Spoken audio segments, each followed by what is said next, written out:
say this one lasts longer than this one lasts longer than that, but are we talking like driving 2 weeks? Are we talking like driving 2 years? These should, the manufacturer, actually I bought this from a company and then did some homework and did some detective work, and I found out who actually manufactures these, and I contacted them, and Ralph and I went out there and we spent 3.5 hours with the people, an electrochemical engineer. We had an intensive classroom session with them explaining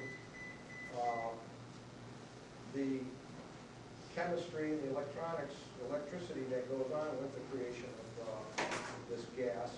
And it turns out, these people are in Washington State. That's where I bought those from. The people that make them are 30 miles east of here. So I want a design that doesn't create the heat, that I can pump. I can't pump a lot of amperage into this.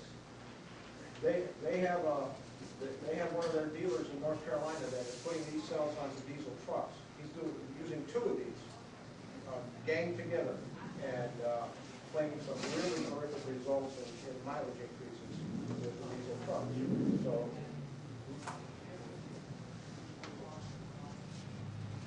however, I want something that will create more gas in that. So we're working on a design.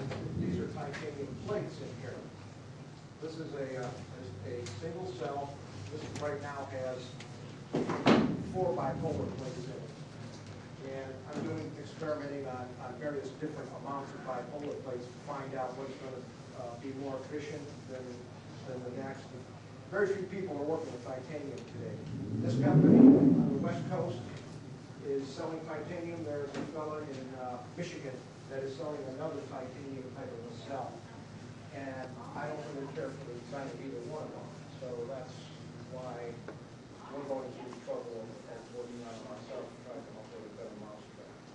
But titanium, again, it just doesn't create the nasty stuff that you get in stainless steel. So the next question is, once you've chose your place, you've designed your cell and everything, what are you going to do with it?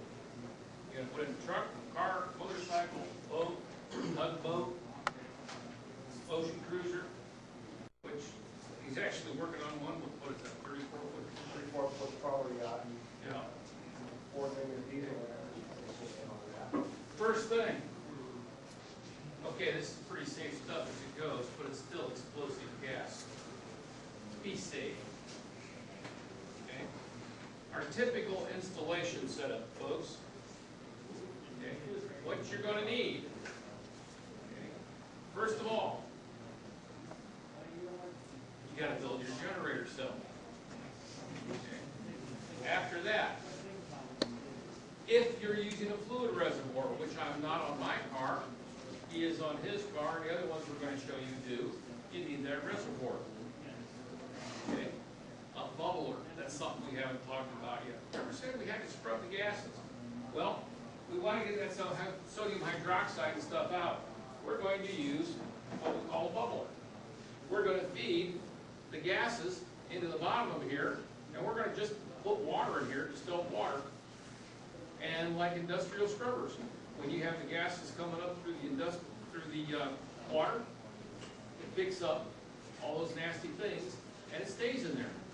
So when we come out of our reservoir or our hydrogen generator, and we go through this, it bubbles up through here. And we're scrubbing the gases. It's just that simple. Not complex at all. Now this one's got 2 O-rings on the bottom and 1 on the top. But should this car backfire, this is also another great safety device. It's not going to go all the way back through to your generator cell and blow it up. It's going to come to the bubbler and blow it up. Okay? But this has got 1 O-ring here, and it's not that tight, and if you get this thing in there and back up a backfire, it'll simply blow the top off of it. And you get out and you say, oh crap, look at that, blew the top off of it, and you stick it back on and you're good to go. Okay. Another design it's got for that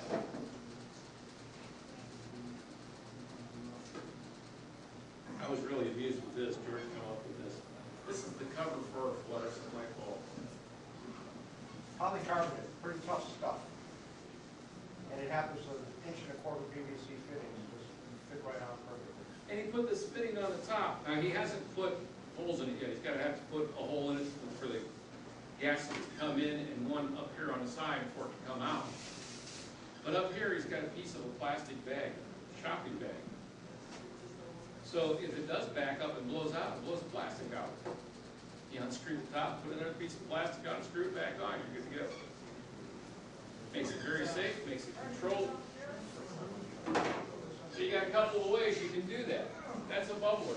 It's going to scrub all the bad stuff out. It's not going to let it get into your engine. You've solved that problem. Every once in a while, do you have to dump it out, put some fresh water? Well, it's only going to pick up so much, but you can probably run it for a couple of months, maybe. Every system should have a bubbler, basically for the safety aspect. Yes. People that use sodium hydroxide will typically run two bubblers. So they want to make sure they get all of that stuff out of the gas before they send it into their engine. So that seems to be the consensus of opinion. If you're running sodium hydroxide, use two bubblers. Yes. You go into one Out of one, bubble, right back into the other one. to the bottom of the other. And every once in a while, you take them out, What dump the they'll, water out. what they'll usually do is they'll take the primary bubbler, the first one that the gas hits, again, just using sodium hydroxide, and they will use that water when they'll take that water out of there, dump it into their cell, because they've collected the sodium hydroxide, they'll use it, throw it in the cell, and then replenish your the bubble. Can I ask you something? You're going to be around tomorrow also, even though we have a full schedule, right? Absolutely. So some of these details, gentlemen will be here all day tomorrow. Yeah. Work that out with him. He may not be Get back. an agenda. And he'll be back Friday. Okay? And Friday also. Speed up The wiring and controls, guys, Blow some stuff up. we're going to. I want to see the, You can, when you get into OBD1, get into a problem where you get enough oxygen coming through the system because we've added it, where it thinks it's lean and it throws more fuel out of the injectors to compensate for that. OBD2, it's even touchier about that. Now the odd thing is, you can't predict it. And you can't even say that Fords do this and Toyotas do that. Because you can have different model cars with different engines, or the same models with different engines that react differently. Some of them, when you put this in, the mileage won't change, but the emissions go down. Some of them you put this in, and everything improves. Some of them you put this in, and because of that extra oxygen, the computer tries to compensate, and it throws it pig rich, and you lose 5 miles a gallon, and your emissions go way up. When that happens, there are electronic ways of dealing it. You can interrupt the map or the map sensor signal with a custom device to change that value, to compensate, to put it back so, hey, you're lying to the computer, so it's doing what it's supposed to do again. You can also do that with pulse width modulation for controlling it. You can also do an EFI, okay, the hex and EFI. Basically what it is, I thought I had another line on there. It's a signal that interrupts the oxygen sensor. And you can dial them in. He's had one on his car, doesn't presently, and was adding 0.2 of a volt to whatever the oxygen signal was. So when it was running leaner than it thought it should be, we just added 0.2 of a volt. Whatever the reading was, it added 0.2 of a volt, and the car was happy.